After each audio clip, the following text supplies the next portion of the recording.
360-degree profiles of industry movers and shakers, tech mavericks, and policymakers.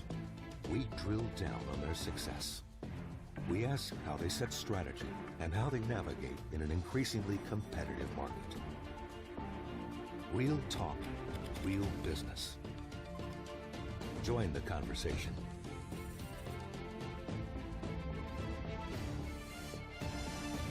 Biz Talk, only on CGTN.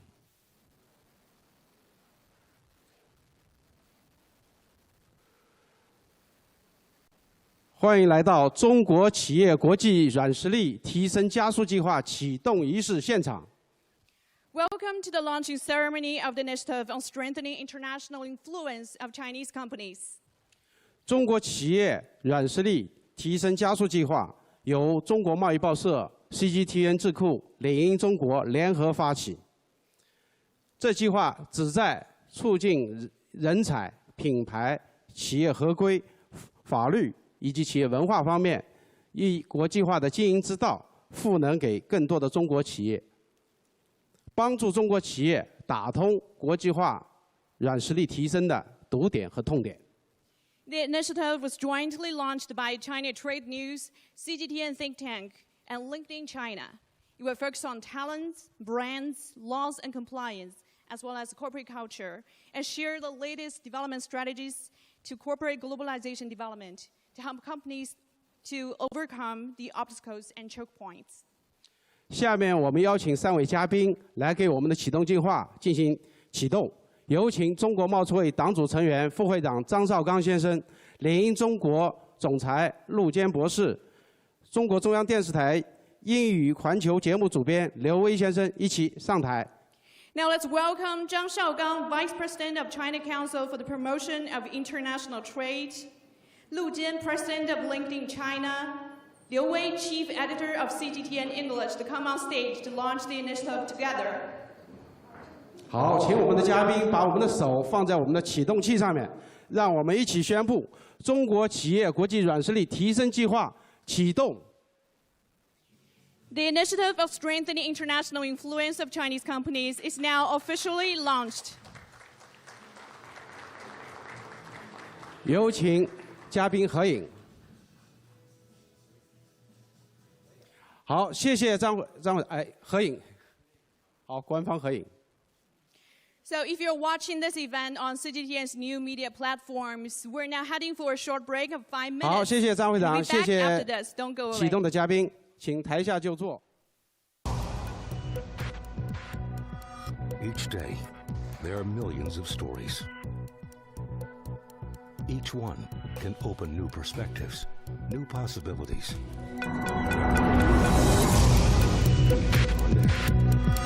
Each day, there are millions of stories.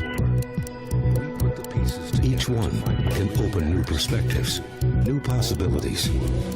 Wherever you look, we are there to see, discover, explore.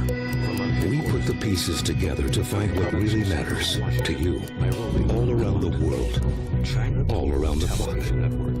Our reporters are at home across the globe. From our headquarters in Beijing and production centers in Washington, Nairobi, and London, China Global Television Network. Stories from across the globe, reaching people across the globe. CGTN. See the difference.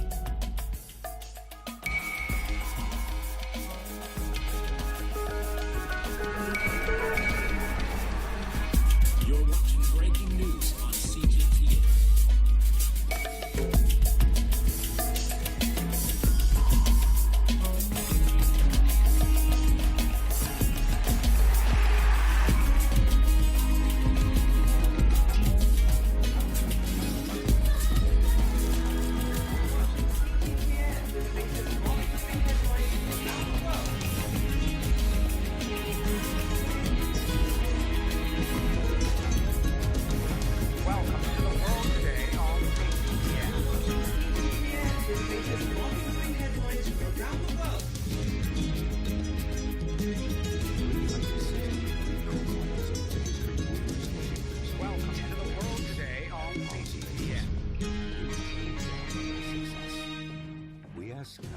strategy and how they navigate in an increasing 360-degree profiles of industry movers and shakers, tech business, and policymakers. Join the conversation. We drill down on their success. We ask how they set strategy and how they navigate in an increasingly competitive market. Only on CGTN. Real talk, real business. Join the conversation. Each day, there are millions of stories. Each one can open new perspectives, new possibilities. Wherever you look, we are there to see, discover, explore. We put the pieces together to find what really matters to you, all around the world, all around the clock. Our reporters are at home across the globe. From our headquarters in Beijing and production centers in Washington, Nairobi, and London, China Global Television Network. Stories from across the globe, reaching people across the globe. CGTN. See the difference.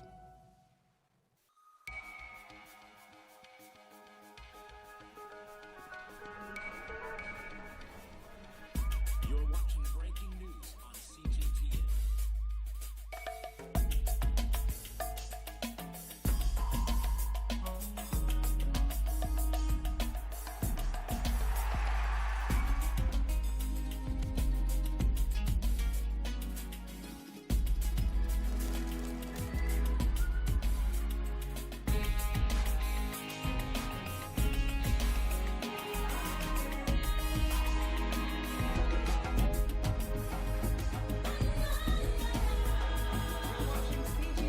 with the latest market-moving headlines from around the world.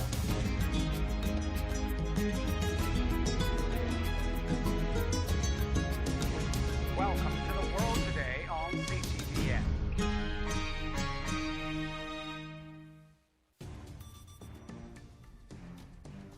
.360-degree profiles of industry movers and shakers, tech mavericks, and policymakers. We drill down on their success. We ask how they set strategy and how they navigate in an increasingly competitive market. Real talk, real business. Join the conversation.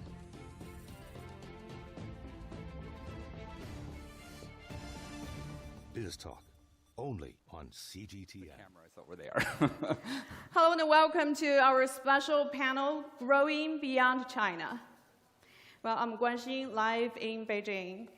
Well, we've been talking about Chinese companies going overseas for many years, but the timing of this event is particularly interesting.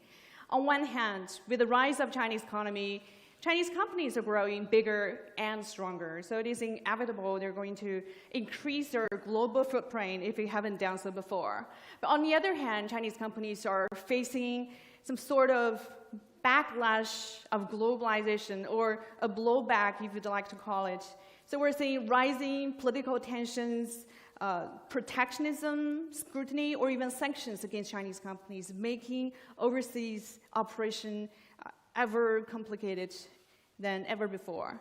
So let's find out answers into the two key questions. One is it good timing for Chinese companies to go overseas? And second is, what kind of companies will stand out? What attributes do they have to navigate in this increasingly complicated foreign environment? So let me introduce our panel today. Our panelists, starting from my extreme left, Ms.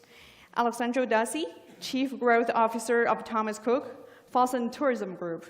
We know Fosun is among the Chinese companies expanding overseas, and they are one of the companies most actively engaged in overseas expansion. And of course, Alan Yi, Vice General Manager of Alibaba.com's Northern China market. And Dr. David Blair, next to him, Vice President and Senior Economist at Center for China and Globalization.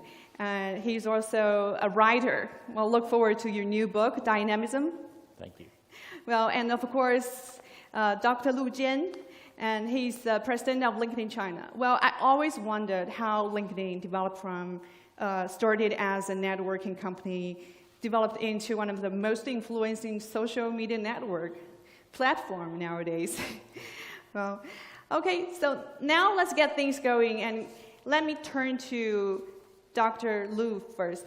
So Jen, LinkedIn China is one of the 3 initiators of this program to strengthen the international influence of Chinese companies. So help us understand the context of this initiative, and especially, according to your observation, why is globalization attractive to Chinese companies, and what holds them back? Well, thanks for having me here.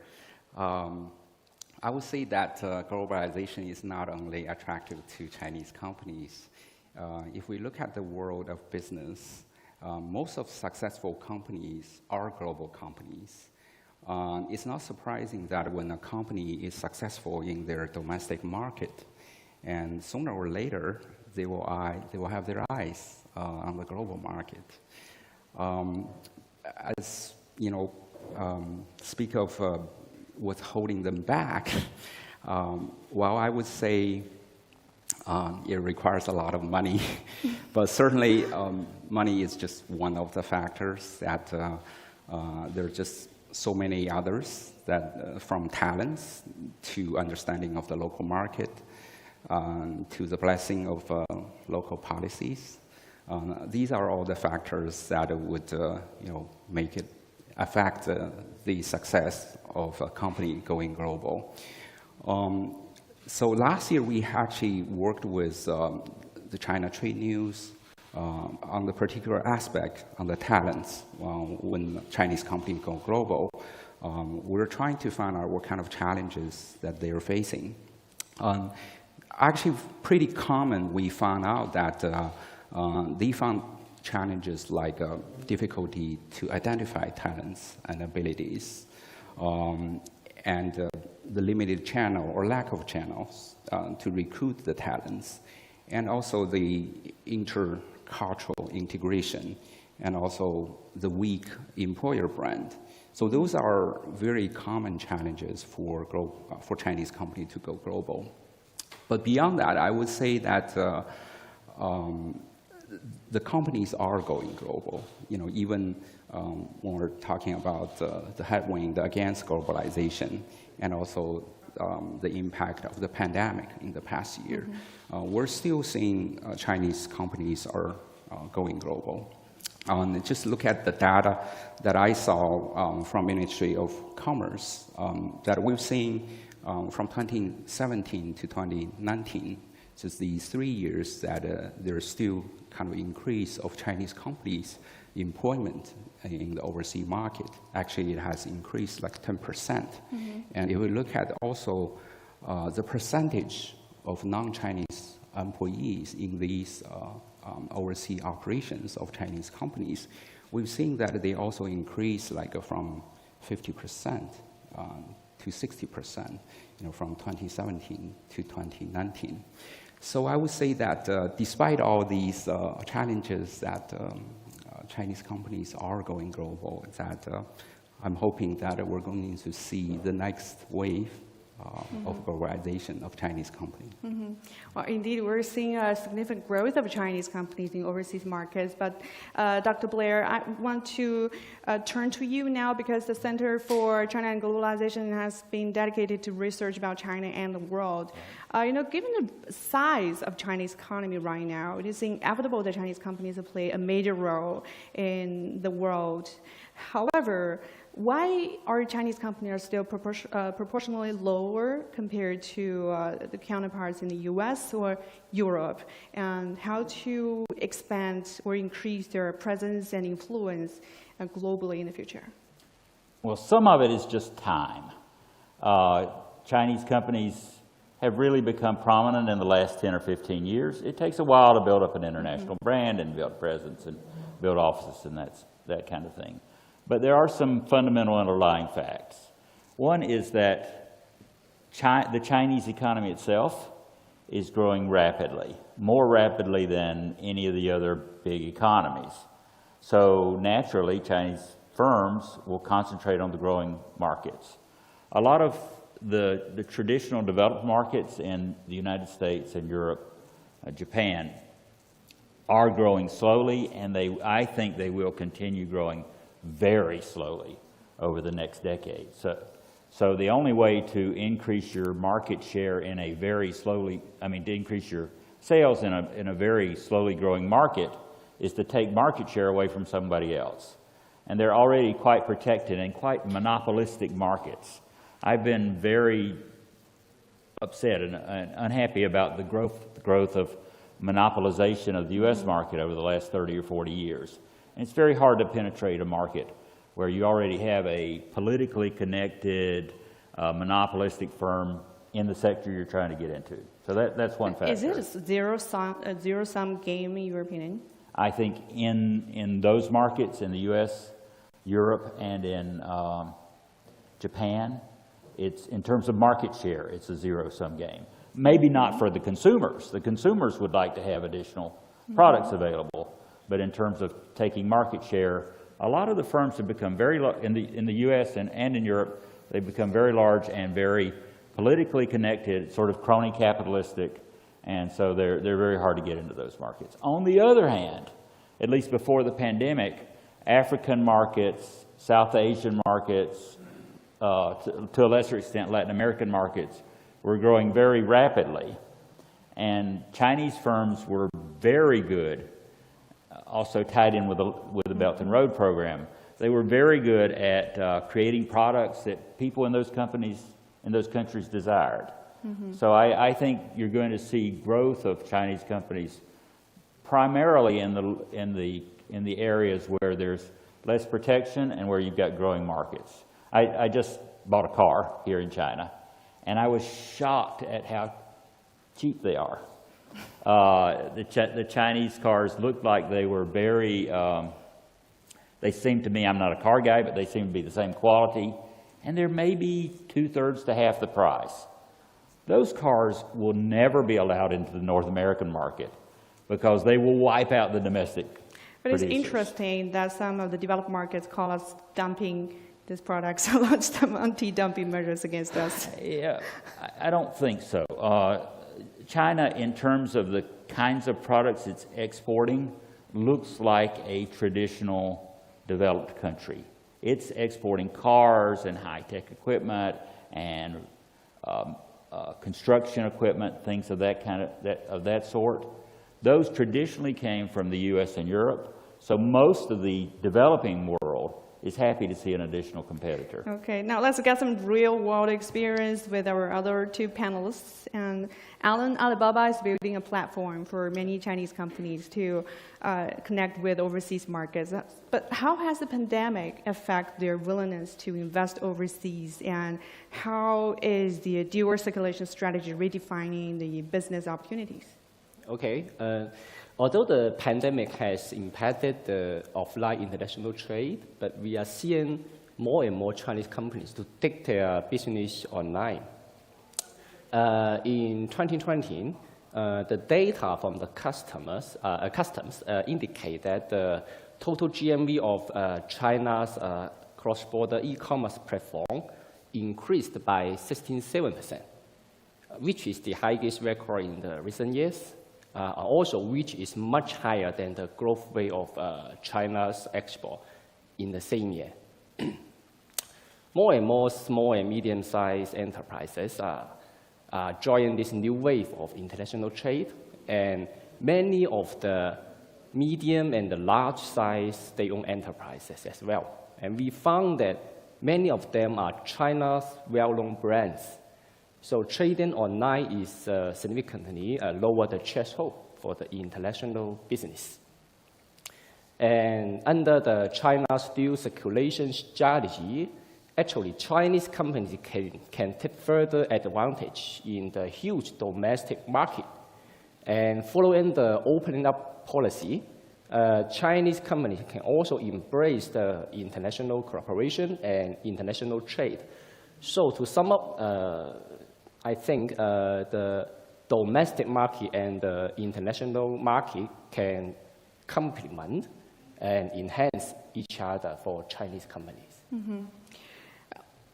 This Actually, we're really seeing some intense environment in foreign markets. And some say because China's market is big enough, so many companies are turning inward.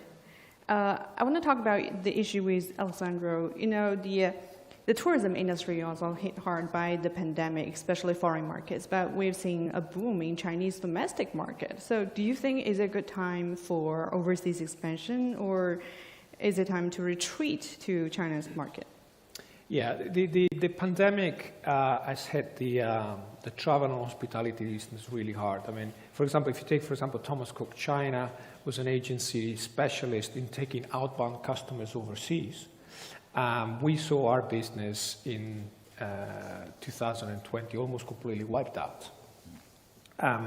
So we had to reshift the focus and refocus on the domestic market. But now the situation is better.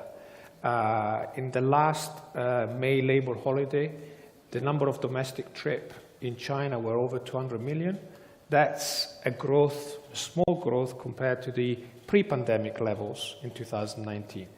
And what's difference between this labor holiday compared to last year, there's a growing enthusiasm for not just short distance travel and car travel, but the Chinese consumers have an enthusiasm and have started going long haul. So taking flights and doing tours and that kind of much more longer stay kind of holidays. The situation in Europe is clearly different, still very uncertain. But there is some good positive signs. Governments and consumers are taking courage. I'm being encouraged by the speed of the vaccination rollouts. And you can see countries like the UK now, over 50% of the population are vaccinated. Countries like Spain and Italy are reaching 30% of the population. And they're opening up. So the hospitality sector domestically are opened up. And I think the next step would be the international travel. Initially, short haul, so will be within Europe, and maybe later long hauls. There are still a lot of factors that will prevent the complete liberalization, complete freeing up of international travel, but there's definitely good signs. And to your question, is it now the time, is a good time to invest overseas? I'd say yes, because if you take, for example, the travel industry and hospitality, in Europe and outside of China, margins are healthier, there's less competition, and the pandemic has brought the market really online, which has decreased the barriers to entry.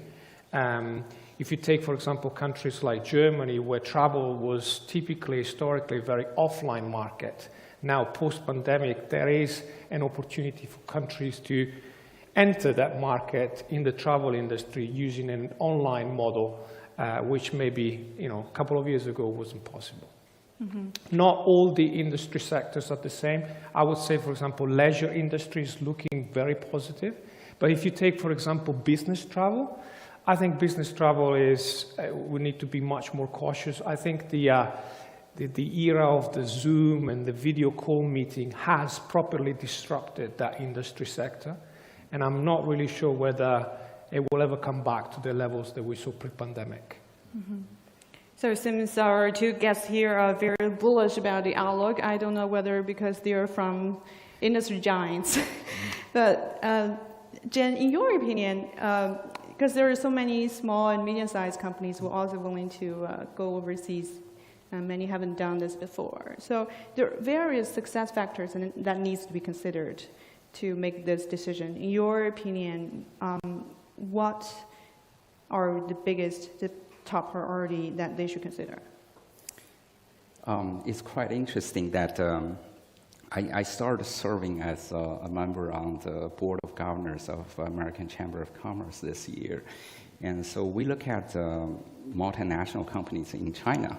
I would say that there is quite a similarity when we talk about the success factors. Mm-hmm. And so just early this year that we kind of summarized like 5 key success factors for multinationals in China. I would say similar, very similar would hold true also for the Chinese company going global.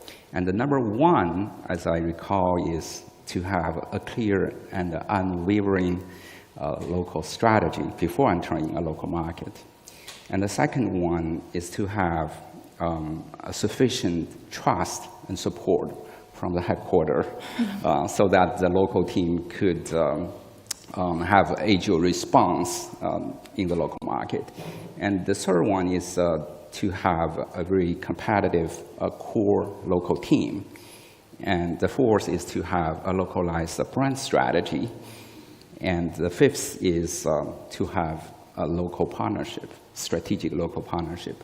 So among all these, I wouldn't say that one or any of them are key among the keys, but just because of expertise that LinkedIn has in both talents and also brand and marketing, I will use some examples to show what kind of factor that would actually make a difference for the success.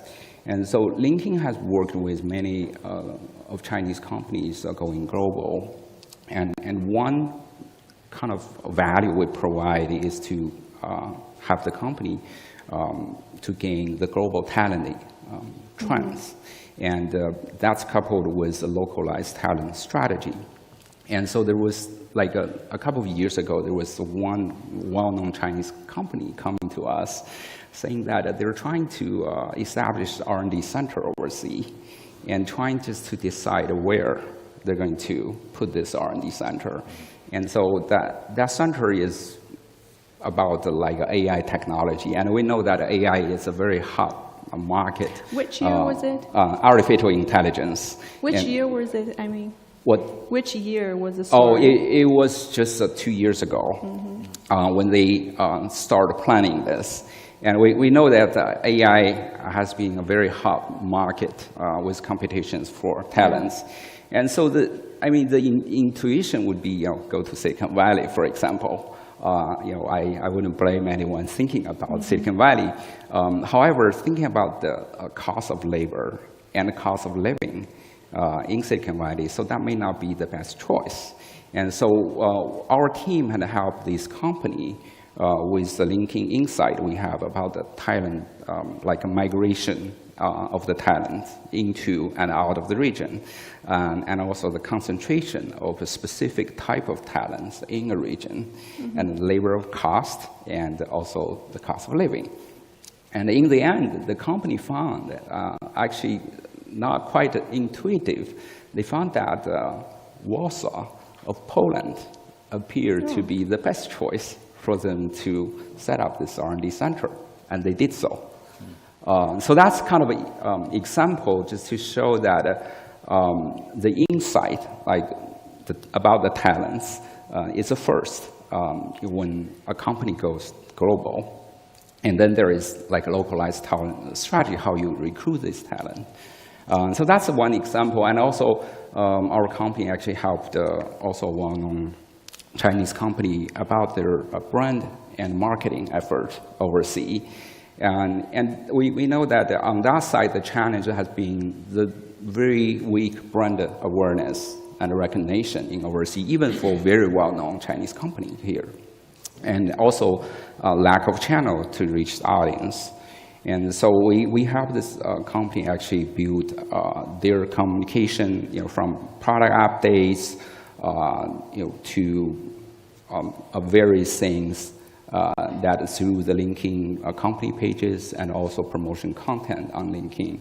And so these are the things that I would say just among these 5 key factors, I would say talents, brand and marketing are very important factors. Well, an interesting trend since the onset of the pandemic is telecommuting, meaning companies can hire staff from far away. Have you seen that? Yes, I would say on the 2 sides, right? I think that there might be a pause for some companies hiring talents overseas just because of the pandemic, and we know that the situation overseas is not as good as where we are now here in China.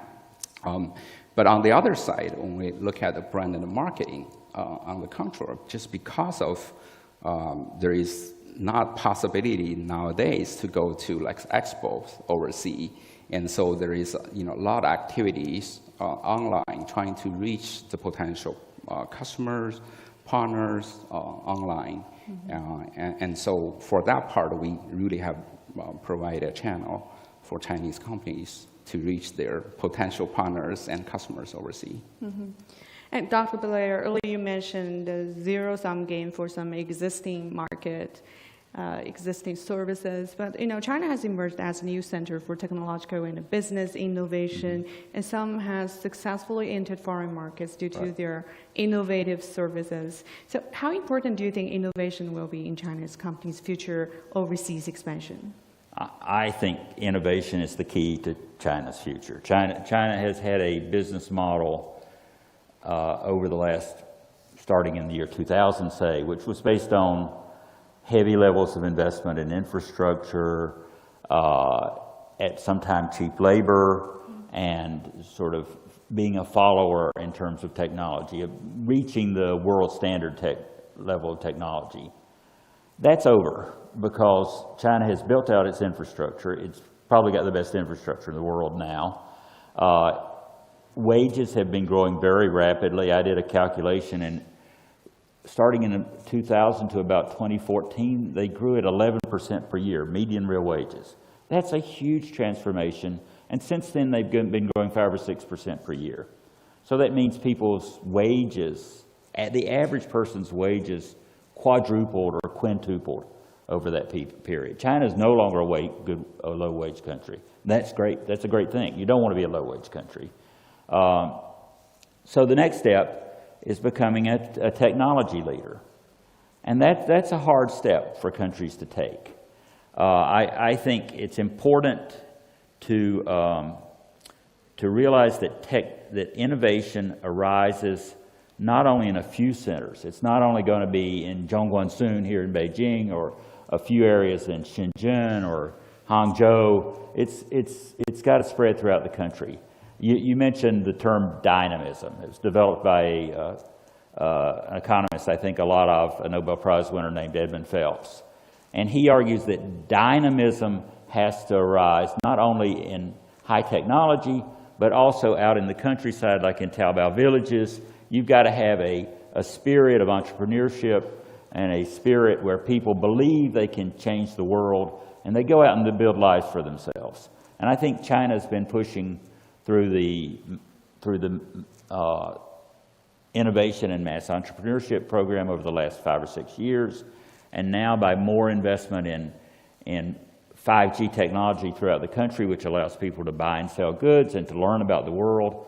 I think this creating an innovative, dynamic economy is what the government is pushing for, what everybody in China should be pushing for, and I think they are pushing for it.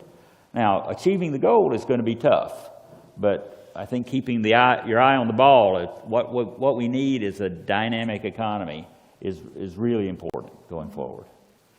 And Alan, I can see a lot of Chinese companies are very innovative on Alibaba's platform. For example, they use live stream to promote their products, and more and more countries are joining this trend. So how is Alibaba helping Chinese foreign companies to tap foreign markets? What do you think about their competitiveness? Okay. Actually, Chinese companies can produce a very high quality products to compete in the global market, but they still need to put more efforts in two things. One is brand building, and the second is digital transformation. For the brand building, Alibaba has invested a lot of resources in the global market to increase the global buyers in the platform. And as a result, the number of active buyers in the platform doubled last year.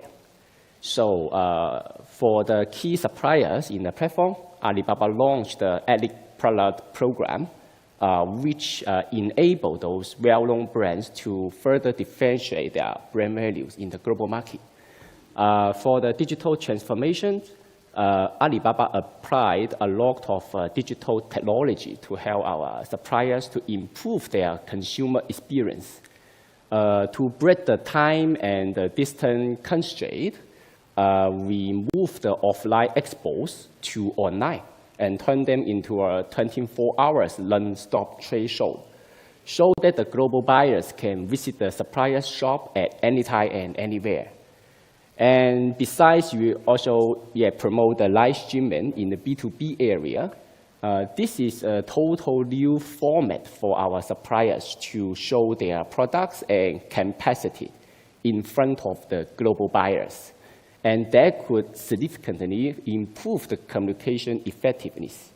And the live streaming is becoming a new trend in our users. Oh, very interesting. And yeah. Alexandra, I want to talk about tourism industry, about the investment right now in this sector. We know Fosun Tourism Group acquired a lot of assets in the aftermath of 2008 financial crisis. Will Fosun Tourism Group consider to acquire some foreign assets at this point? And what challenge, Thomas Cook is one of the brands acquired during that time. So what challenges did Fosun Tourism face in rebuilding the UK brand? And what challenge do you face as a foreign executive in managing this Chinese business? So we purchased the Thomas Cook brand at the end of 2019. And at that point, there was a lot of discussions about what was the right time to relaunch the brand in the UK. Everyone knew that it was clearly a very important brand, but it was tarnished by the financial crisis. And the Thomas Cook Group filed for bankruptcy at the end of 2019. A lot of customers were stranded overseas, and they didn't get their refunds, and a lot of employees were not happy about it. So there was nervous, it was a sensitive matter. But the relaunch, I think now, looking at it, has been largely successful. I think the love and the care for the brand from the UK consumers more than offset and compensated for some of the negative sentiment that some part of the population may have had with the brand. Relaunching also in a kind of online way, in a new kind of digital platform without some of the legacy assets that the group had before. For example, a lot of offline stores, which are probably no longer relevant in today's world, including airlines, which create a lot of fixed cost, a lot of operational gearing. It makes the company much more financially stable and ready for the digital world. And then I say Fosun has a good reputation overseas. They've been investing overseas for a long time. Fosun Tourism Group owns the Club Med, which is a very large, the leading all-inclusive resort. And in the UK as well, they've made investments, for example, Silver Cross, and more lately, Wolverhampton Wolves, which is a football club. And they did well with the football club, which always helps in terms of your reputation, because football is such a loved thing in the UK. But I think Mr. Liu said before, what are the factors that are important for Chinese company going overseas? And one thing that I think Fosun does well is I call the empowerment of the local team and the support of the local team. So they invest in people, they invest in the management, and then they back the management, and we're given the level of financial support they need. I think it's important to ensure that there is that kind of empowerment and support rather than control, and building the trust with the local team. I think that's one of the key factors for the successful overseas expansion of Chinese company. Mm-hmm. And now let's get to talk about the difficult part.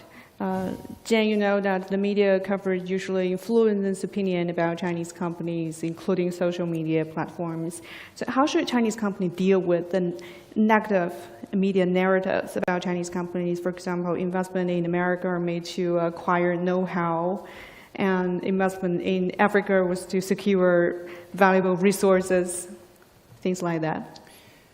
Well, I would say that for all the companies, like my company included, we're a company for profit. So I think it's okay just to have business interest, right? Either for the supply of the resources you mentioned or acquiring technology. I think that's perfectly okay. But I think during the process, we are seeing bias and misunderstanding and sometimes suspicion of bad will. I worked in the US for like 15 years before I came working in China. What I found out at the time, there are also Chinese companies in Silicon Valley. I think there is a difference that I saw. I think also from the US, either people, the local people would seem to see that Chinese companies are kind of less transparent, okay? But just as I said, that it's not an indication of any bad will on the Chinese part. It's just that we're not try to communicate a lot. And so I think that might be the starting point, like for a company, when they have their overseas operations, to communicate more with the users, with the customers, with the local community about what they're doing, about what they care for. I think that's one of very important factor to build trust, basically. And I think also we've seen a lot of the companies overseas, I mean, not Chinese company, but the local company in the overseas market, that they're very heavily involved in community, in like corporate social impact, for example. And I think these are also, I think, the way to build trust and build the brand for the Chinese company in the overseas market.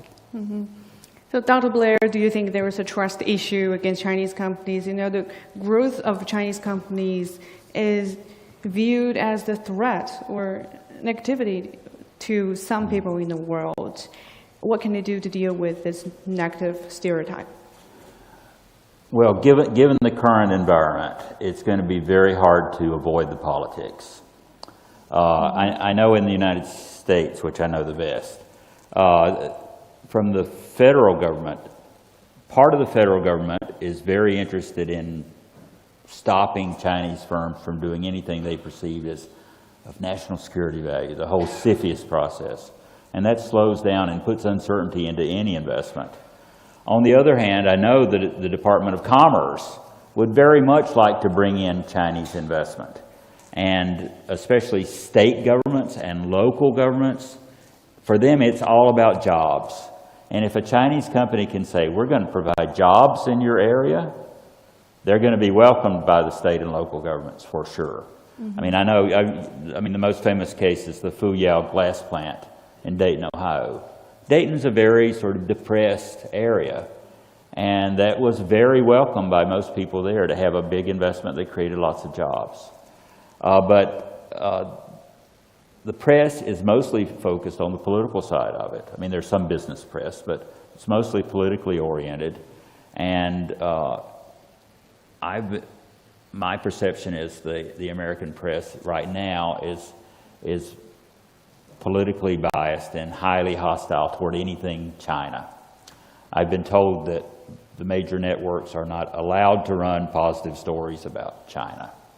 So that's very difficult for a company to overcome. So I'm less familiar with the situation in Europe, but I think right now I would sort of calm down and wait it out. This will go away too. And I think there's hope in the long term, but right now it's quite a difficult situation. It's going to be hard to overcome because it's so hard to go against a narrative that's being pushed by political parties and by the press, particularly in the U.S. So it's a difficult situation for Chinese companies. But as I said, that's a slow-growing market. I mean, I don't know the business models very well of many of these companies. They're very different. But I'd be looking at growing markets. There's a lot of them around the world. I watched the American factory, but I think the contradictory part is that if you offer salaries that the American workers will be satisfied with, your products cannot be cost effective. Yeah. You might not make money. That's another Yeah. thing. Chinese companies need to be sure that they're making money. I mean, during the 2016 sort of boom of exports, they were overpaying for a lot of assets. And I think that's a bad mistake. So you can only satisfy the consumers or only satisfy the workers, but you cannot satisfy them both, it seems. Because the consumers like cheap products with good quality. Well, that's the big issue in a lot of the world now is workers are unsatisfied with their situation. I mean, the U.S., the median real wage in the U.S. has not gone up any since 1979, whereas GDP has gone up a lot. And that means the labor share of the GDP has gone down a lot. The share going to capital has gone up a lot. It's the whole inequality thing. So they blame China for that because the Chinese workers are too competitive to take their jobs. Sometimes I tell Chinese workers, stop working so hard. You're making everybody else unhappy. Okay, so let me talk this with the two business executives. Alan, the COVID-19 pandemic has exposed the severity of the supply chain risks. And plus, this political tensions are prompting talks about decoupling risks. What do you see Chinese companies are dealing with or managing those challenges? My question? Yeah. Okay. Indeed, actually, I think the COVID-19 is a test on China's supply chain resilience. And in the past 13 years, China has developed the most comprehensive supply chain system in the world, which is also the foundation for China's rapid economic recovery. Having said that, the pandemic has significantly posed the risk in global supply chain and international trade. And actually, Chinese companies were impacted. On the procurement side, many orders were disrupted due to production shutdown and short of raw materials and goods. And the international trade rules also affected because of the logistic restrictions and lockdown policy. And on the production side, the lockdown policy led to short of laborers and impacted to the manufacturing capacity. On the consumption side, we have seen that both the domestic and the overseas market were highly constrained because of the social distancing policy. So these are challenges in front of Chinese companies. To address these challenges, Chinese companies have done a lot of work. For example, they are now checking the supply chain stability, diversifying the production and sourcing channels, and to optimizing the procurement strategy. In the meantime, they are using digital tools to visualize the supply chain and digitalize the upstream and downstream demands and needs. That could help them to build up a dynamic supply chain ecosystem for the operational efficiency. Besides, they are diversifying the logistics channel on sea, land, and air transportation. Besides, they are also preparing the backup plan to cooperate with the more reliable logistic platform to mitigate the risk. Last but not least, they are also developing the online trading channels, especially on the cross-border e-commerce, to which their target buyers globally more easily. So this, I think, is the efforts so Chinese companies are doing today. Yeah. So, Alessandro, what do you think about the rising risks? For example, geopolitical risks for Fosun Tourism Group, and how is Fosun Tourism Group preparing for these risks? Look, for us, the pandemic still remains the #1 risk. I mean, we have a number of resorts around the world that are still closed. I mean, I like to think that the current narrative, anti-China sentiment in some part of the world is only temporary. I think if you take tourism, at some point, all these international travel restrictions will be lifted. It's just a matter of when it will happen. And I personally, I truly believe that when people can travel safely around the world, Chinese consumers will flock back to places like Paris, London, Japan. And I think tourism destinations around the world, tourism is so strategically important for so many countries in the world. We'll really not start thinking about how to win back the Chinese consumer. Because when Chinese consumers will start traveling back, they will support international tourism and fuel, again, global spend. If you look at things, industry segments like the luxury industry, the amount of spending the Chinese travelers do when they travel abroad is significant. And it will benefit many, many countries around the world. So I think when that comes to place, I think the narrative, I hope that also, and I believe it will change. Mm-hmm. Well, I think it's less a problem for tourism industry, but definitely a problem for AI industry. Like Jen, you mentioned before, I think it's wise to locate this research center in Warsaw if we look at it right now. So given rising tensions between China and the US and competition heating up, what would you advise Chinese companies in terms of their like the location of research centers or their talent strategy, things like that? Yeah, just as that example show, I think it starts with understanding the global talent trends before actually developing a localized talent strategy. Yeah, so for that part, I think linking really is a place that we have over 750,000 members, over 750,000 million members in the world, and about 57 million of employer companies on our network. I think particularly during the pandemic, it's just has been pointed out that because of the travel restriction, and I think the business travel, we're looking not so optimistic, in the next maybe even a year when the consumer travel starts up.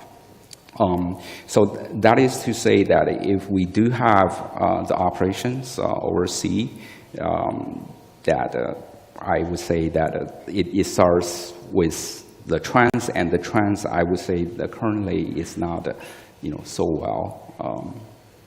But beyond that, I think there's the localized talent strategy. It's as other panelists have pointed out, by starting, for example, a very strong localized team and empowering the local team. And as our survey had found out, this intercultural integration in the local team is so much important. Mm-hmm. And Dr. Blair, what's the future prospect of investing in the U.S.? Because one of the most heated topics nowadays, what risks should they consider? There are political risks, as everybody knows. Mm-hmm. There's a risk that exchange rates could change significantly. There's a big debate going on right now about whether there's a high risk of inflation in the United States or not. Warren Buffett gave a talk where he argued that inflation is a very significant risk. The Federal Reserve is saying that it's not. But if it turns out to be, then the value of the dollar will fall. And so that means relative to the renminbi and other currencies. Mm-hmm. So there's exchange rate risk. There's business model risk. But I think the biggest risk is the political risk. I mean, I know that Alibaba would like to go into this market, but they're competing with Amazon. And Amazon has created a very highly, nearly monopolized market.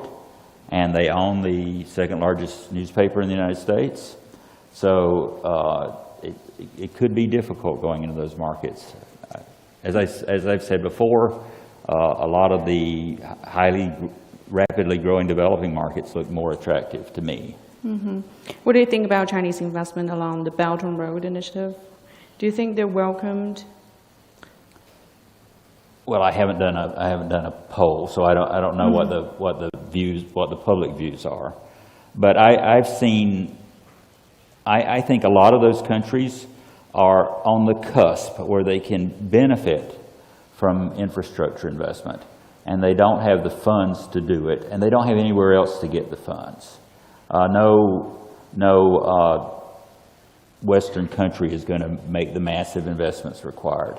I was lucky enough to go to 3 years ago to Ethiopia and Uganda to see some Belt and Road investments, a railroad, roads, dams, and they're transforming the country. I rode in a truck over the old road into Ethiopia from Djibouti. It's a little dirt road going over the mountains with big trucks. That railroad is going to transform that country. Mm-hmm. The dams will provide, less than half the people in Uganda currently have electricity. The dams will transform their lives. Mm-hmm. So I think it's a great benefit. So Alan, do you think it is trend for the future for Alibaba? What would be the main market focus for your company? The developing markets or the developed markets? You mean the Alibaba? The future, yeah, your focus of your future market expansion. Actually, we have a lot of business units, right? But I'm more responsible for the international trade units. So today we are more focused on the Chinese suppliers and the global buyers. But we are doing some effort to transfer to the global suppliers and the global buyers. So from the China sell, China buy to global sell, global buy. So this is our strategy in the future. Yeah. What do you think about the digital structure for that? Because there is a digital gap around the world, you know. Yeah, you know, Alibaba invests a lot of resources in the international market, not only for the buyer side, but also to develop the suppliers market. Nowadays we have some focus or priorities countries such as US and the UK and the Europe and ASEP. So this is our key priority countries by now, but we will, more and more focus on the overseas market in the future. Mm-hmm. And Alessandra, could you share with us some of Fosun Tourism Group's best practice in building trust and integrating with local culture? I'll give some examples. For example, I mean, when Fosun acquired Club Med, the acquisition started with the minority investments. It was a long dating process where the two parties really got to know each other. And it then acquired the entire capital of the company, 100%, took it private. It was listed on the Paris Stock Exchange. But what Fosun has done is really make sure the company stays loyal to the brand values, which are really integrated in the French ways of seeing things. Club Med is a very French company, and they try to portray that French culture also in the resorts, so that you have that French feel when you go on holiday in the resorts. Now, they've really supported the expansion of Club Med in China and really helped the company, given the resources, the talent, to localize the brands, make sure they are relevant for the consumers. But when it comes to overseas expansion, especially in France and in the core markets, their influence is less than what they do in China, because there's a realization that the management are the expert. They need help with the localization in China, but overseas they just need the support to continue what they're doing because they really like the brand.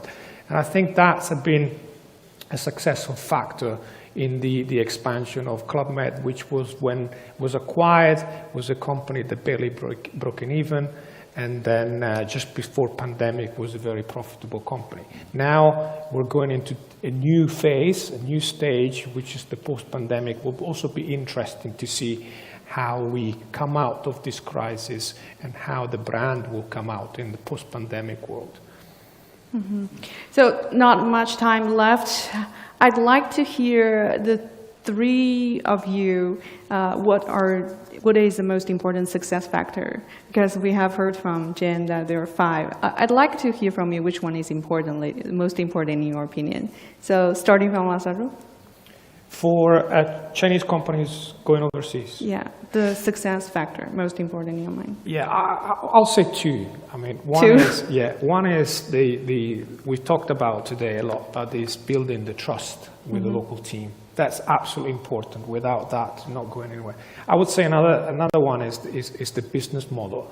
I think we talked about the difference maybe going into sort of high growth countries or going into the kind of the old world. I think there are some business models, especially in the digital world in China, that are very interesting. You see platforms like Alibaba, but also WeChat, Xiaohongshu and Douyin, they're turning into social media, into e-commerce platforms. All of that kind of transformation of the digital world that we're seeing in China has not really happened yet in places like Europe and the US. I think there's a huge opportunity in that area. Alan, what do you think? Yeah, I think it's 2 keywords. One is brand building, as I mentioned, right? And present the products and quality and capacity in front of global buyers. And second is digital transformation, right? Leverage every digital platform or digital technology to improve the operational efficiency. That could be 2 key factors for the Chinese companies to go overseas. Yeah. Dr. Blair? Looking around the world, I would say it's providing good quality products that are especially targeted at the country's market at a price they can afford. I'm seeing a lot of success by Chinese companies that do that.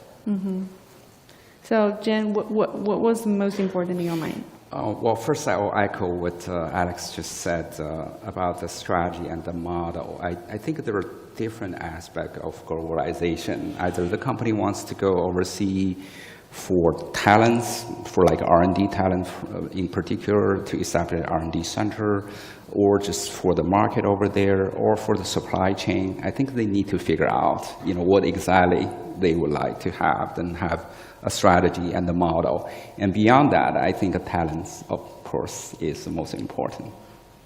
Okay, well, thank you so much for your insights, and thank you to our viewers today. And if you're watching this online, thank you for watching and for being part of this. And I'm Guan in Beijing. Until next time, bye for now.